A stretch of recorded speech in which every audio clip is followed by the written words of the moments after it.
This is Selena Yvette, host of Stories from Planet Earth. Thanks for listening to the following show on Public House Media.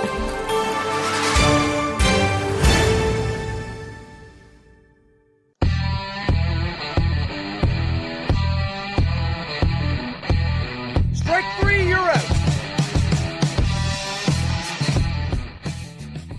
Welcome back once again to Caught Listening here on the Public House Media Network. Christian Heimall with you, as always, every single week. Don't forget to subscribe, rate, review, share us with your friends and family wherever you get your podcasts, Spreaker.com, Stitcher.com. We're on Spotify as well as Apple and Google Play, and, of course, publichousemedia.org.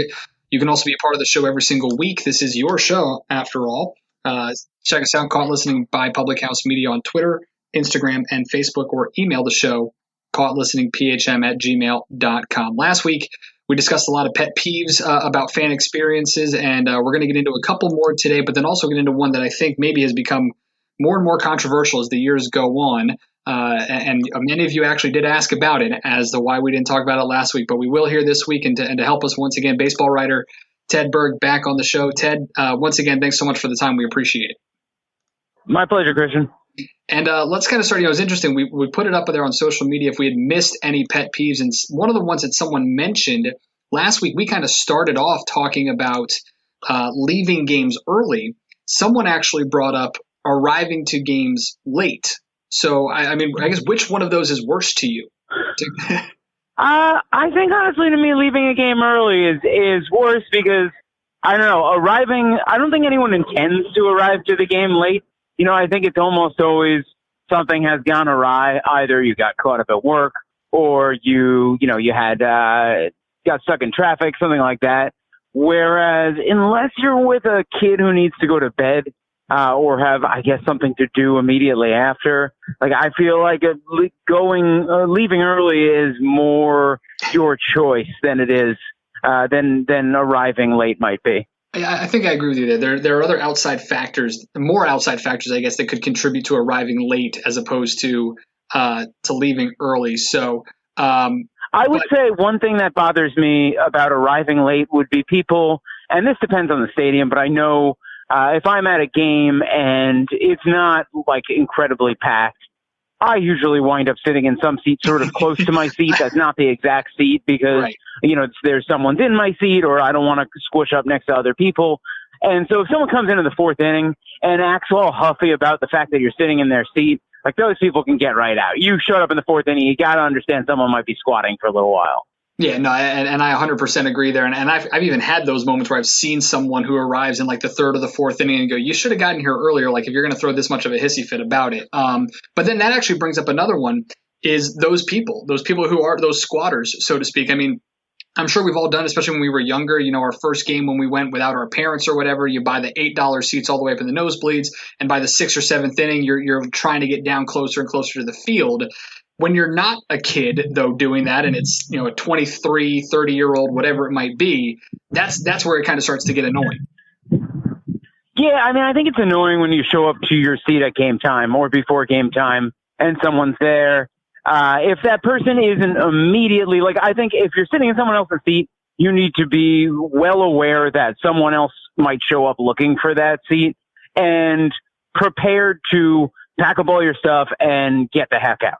Right, like if you're going to leap behind garbage, if you're going to take your time picking up your bags and packing up your things and all this, then like that's super irritating. I think it doesn't really bother me if someone's just sitting there, they see me coming, they see me look at my ticket, and they're like, "Oh, hey, am I on your seat?" And then they get up and go. That's fine by me. Yeah, no, 100%. Last one here that someone brought up to us before we get into kind of the crux of today's show is those people who, and this is more, I think, from a human being standpoint. I don't think it's just baseball or just sports, but like leaving trash there, like at the end of games and just basically saying, oh, there's a cleaning crew for that or something like that. Those type of people, I've been in groups like that. I've seen people around me who do the same thing. They just throw their trash underneath the chair and leave it. That kind of bothers me a little bit. I don't know if it does the same thing. Yeah, it does. That's just generally probably comes down to how people behave everywhere, like just clean up your garbage. It's not, I think it's probably a little bit more acceptable at a ball game than a lot of other places, but in general, probably if you're someone that treats your wait staff well and everything else like that, where, human decency comes into play. I know the reason I got out of the food service business myself was that some people just treat you really poorly. Like, I just couldn't do it anymore. Like, some people just think if you're serving their food, if you're cleaning up after them, you're like something lesser than them. And, I think that's probably the same mentality that sort of drives how people handle their garbage everywhere.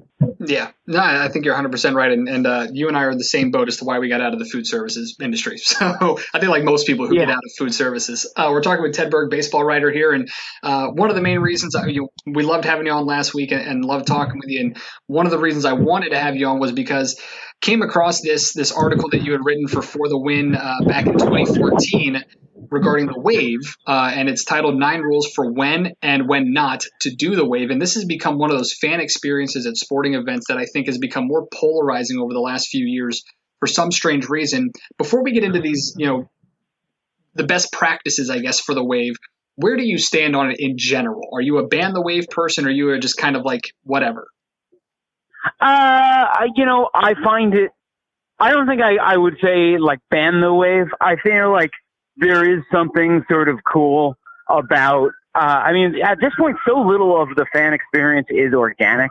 And a wave almost always is. It's always some drunk guy at the end of the section saying we're going to start the wave and getting it going. And, if it's a blowout game, if it's a boring game, something like that, then like, sometimes I think it's kind of cool to watch it unfold and watch it happen and see the whole stadium get going. Just like the human coordination on that scale is kind of cool. But for the most part, if it's a close game, I hate it. I mean, just sit down and shut up. I'm trying to watch baseball. I didn't come here to have to stand up every 45 seconds or whatever it is and pay attention to when to stand up. I just want to watch the game. And like, while I don't really blame people, who come there for other reasons, I have always maintained that there should just be like in every stadium, sit down and shut up and watch the baseball game section for me and my other curmudgeonly people who are just there to see the baseball. I'd be right there with you, because for me, what bothers me about it the most, and I don't know if I'm full on the ban the wave idea, and I do have friends who hate me at games when the wave is starting because I'd start to get irritated about it.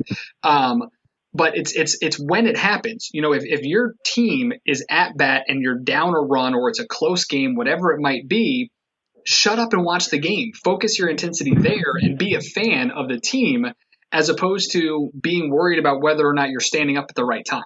So that's like where I always think about what it must seem like for the baseball players who are like inordinately gifted, extremely hardworking. Like they spend, every single day of their off season, they work out and try to get better at baseball. And then they play these 162 game seasons, and it's extremely exhausting, and they're incredibly good at it. And then you go play this game. You do go show off this thing that you work so hard at, and nobody there seems to care even one bit because some guy decided everybody should coordinate standing up.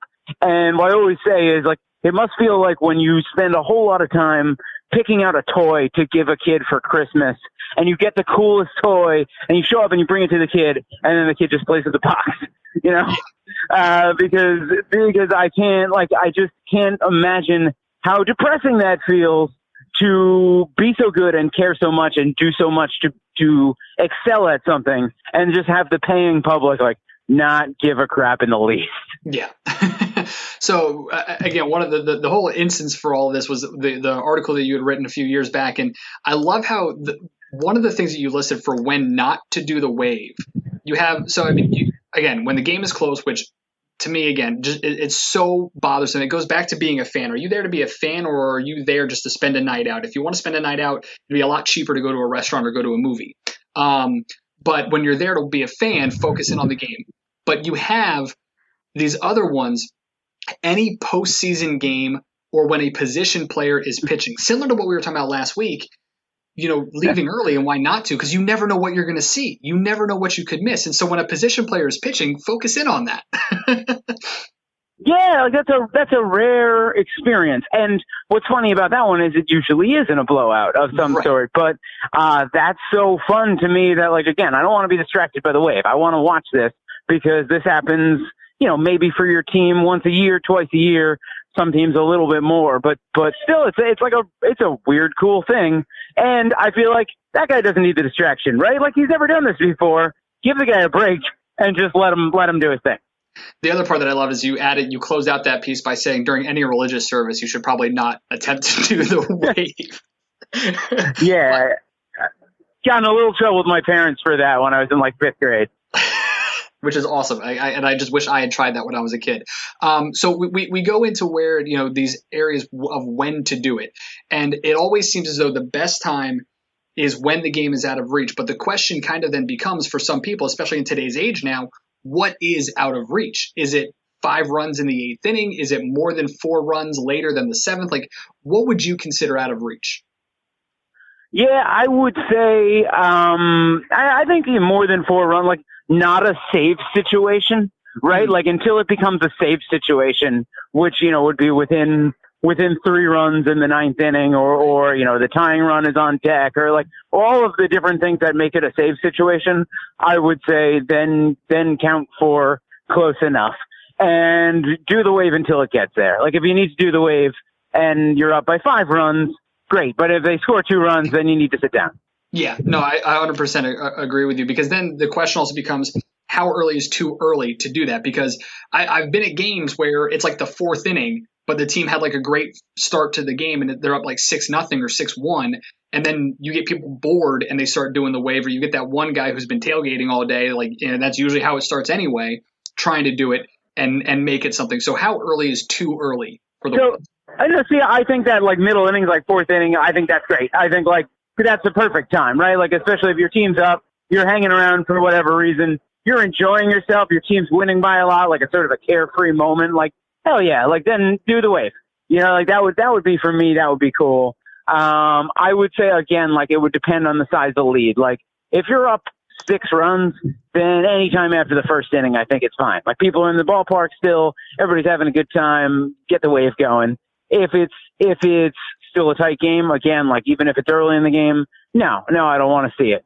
But once it's a blowout, go to town.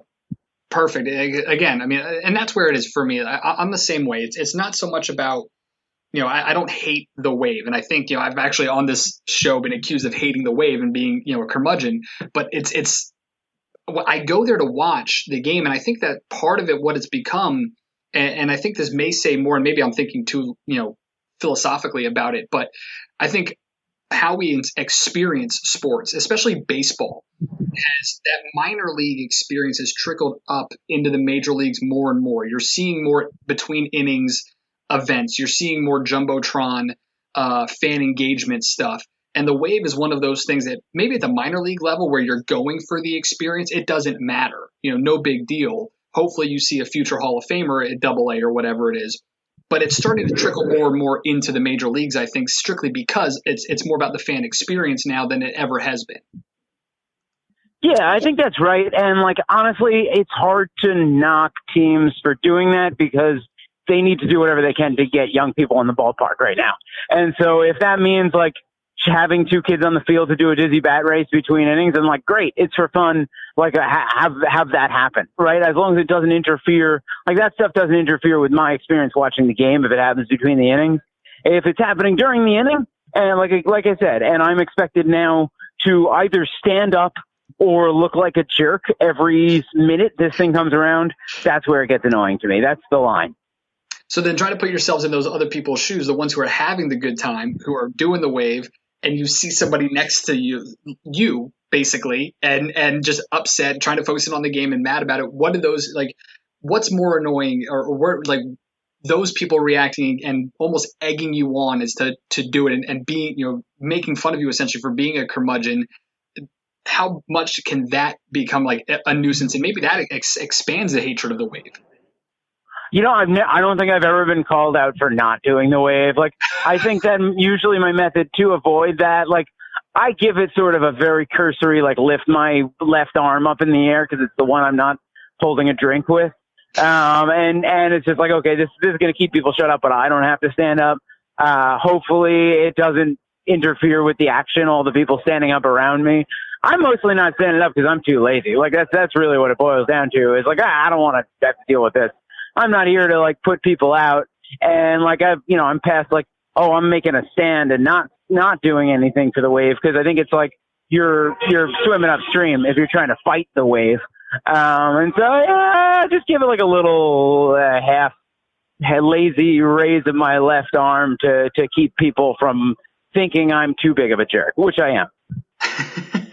Well, there's no problem with that. I mean, and again, I think, I just remember the last time I was at a game with my family, my little brother was so mad at me. Like, it's the 8th inning in a close ball game, and he's mad that I'm not doing the wave. I'm like, will you focus in on the game and watch here? So, I would say that most of the people I attend baseball games with at this point in my life, like my friends, are so much more curmudgeonly than I am in general that I don't have to worry about them wanting to do the wave. If anything, they'll think I'm lame for being the guy who throws my hand up one time.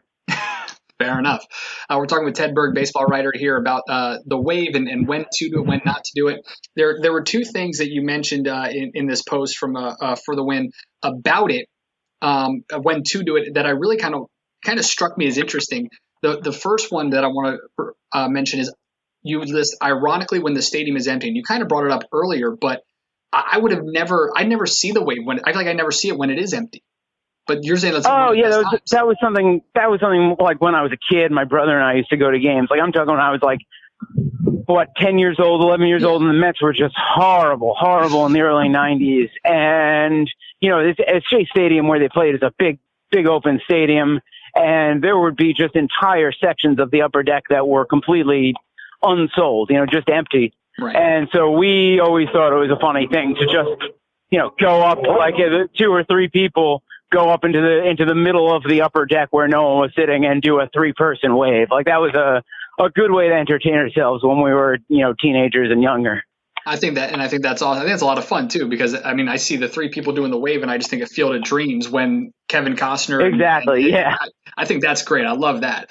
And then the other one that you mentioned is, and I don't know if you've ever seen this, but I've never seen this. And if you have, I feel like, you've seen a unicorn, but a multi-level contrasting wave.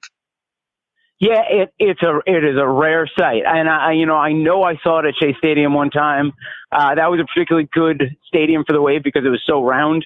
It had a big break in the middle, but like people knew how to adjust for that a little bit.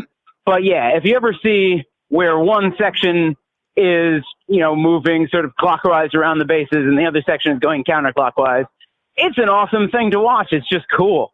So like I have seen that happen. But maybe 3 times in my life. See, that to me, that's the only way you should do the wave, in my opinion, then, because that's just so cool to me. Is you get the top level. I think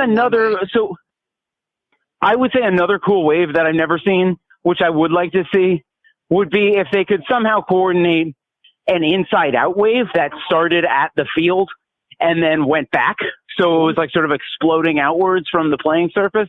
I think that would be cool as well.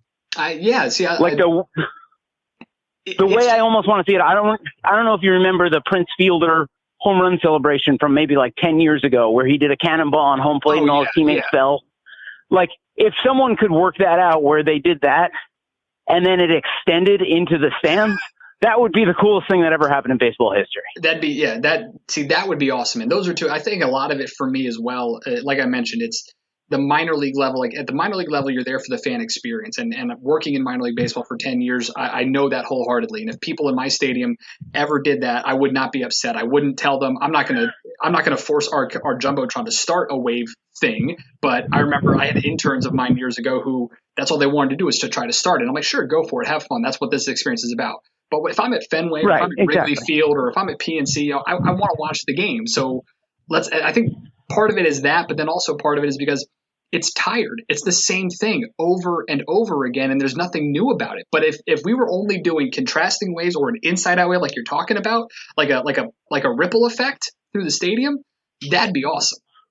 Yeah, I mean, if people had the creativity and the ability to coordinate like like a sine curve wave that goes up and down across the stadium. Like, there are so many cool things you could possibly do, but it would seem impossible to organize it without the team stepping up and organizing it. And I don't think the teams want to go that route. Yep. And like we talked about earlier, it's always usually the drunk guy who's starting it, and we know their level of creativity by the time they're trying to do right. the wave is not at a peak level.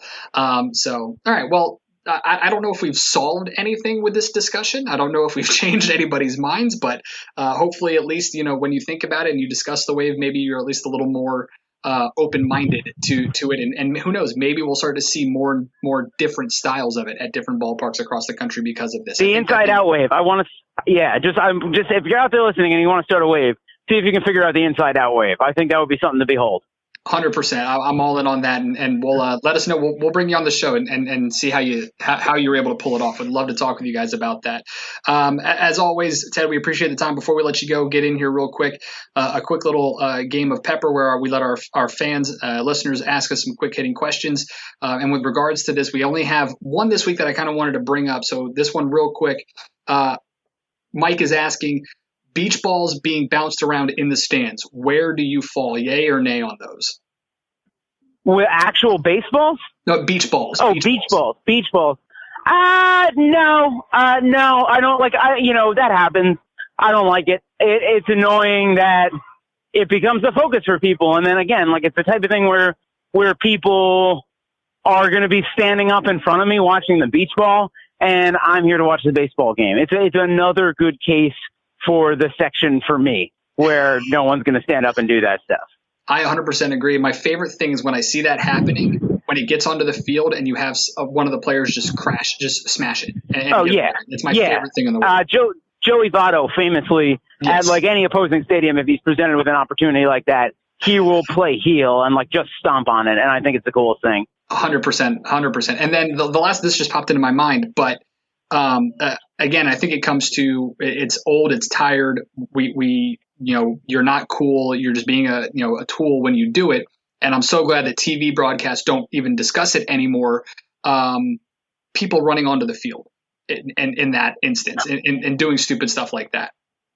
Yeah, I've never had the instinct. Like, it's such a weird thing to want to do. You're going to spend the rest of the game in the prison under the stadium. Like, why? How worth it is it? Like, I don't know. And like, maybe I'm spoiled because I've been on the field at Fenway Park. Like, I've gotten to do really cool stuff. But it just doesn't seem worth it. Like, all you're going to do is just embarrass yourself in front of a bunch of baseball players. They're going to be like, look here comes this jerk.